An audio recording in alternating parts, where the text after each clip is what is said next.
Assalamualaikum warahmatullahi wabarakatuh. Perkenalkan, nama saya Muhammad Gusti Balkiranaji. Di sini saya akan mempresentasikan terkait daripada apa yang telah saya analisis dari analisa kritis jurnal atau artikel jurnal.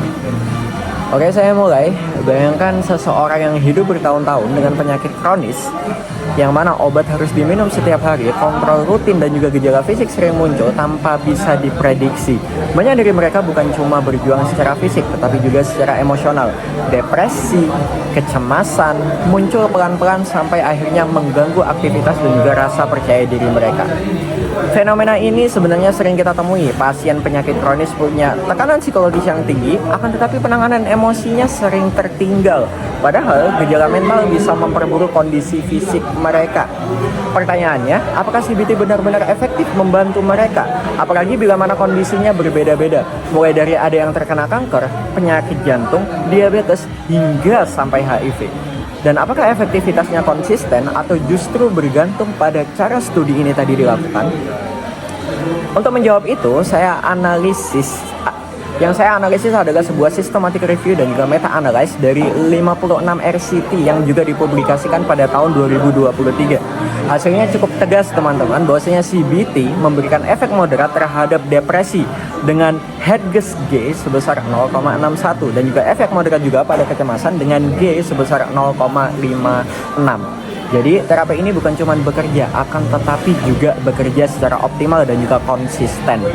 Yang menarik, efektivitas CBT ini tadi tidak berbeda secara signifikan antar jenis penyakit. Yang mana artinya bisa kita lihat bahwasanya mekanisme CBT bersifat transdiagnostik dan juga cocok digunakan di berbagai kondisi medis. Selain itu, penelitian juga menemukan bahwasanya desain study mempengaruhi besar kecilnya efektivitas. Kelompok dengan kontrol yang pasif seperti Whitelist dan juga TAU menghasilkan efek yang lebih besar, sementara yang kontrolnya ini tadi masif seperti active control itu menghasilkan efek yang lebih kecil. Untuk instrumen pengukuran juga punya peran yang cukup signifikan. Alat ukur berbasis wawancara seperti HAM-D dan juga HAM-A menghasilkan efek lebih besar dibandingkan dengan self-report dan juga BDAN-HABS. Dengan kata lain, bukan hanya CBT-nya yang penting teman-teman, tapi cara penelitian mengukurnya juga menentukan bagaimana efektivitas ini tadi bakal terlihat. Yang mana dalam presentasi singkat ini, saya juga akan membedah banyak hal yang mana dapat kita ambil sebagai seorang calon psikolog. Karena saya belajar bahwasanya CBT bukan sekedar teknik terapi, tetapi juga sebuah pendekatan fleksibel yang ternyata kuat untuk menangani depresi dan juga kecemasan pada pasien yang memiliki penyakit kronis.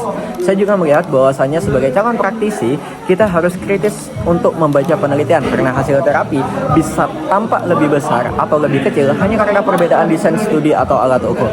Dan yang paling penting, artikel ini mengingatkan bahwasannya kita atau kesehatan fisik dan juga mental tidak pernah berdiri sendiri.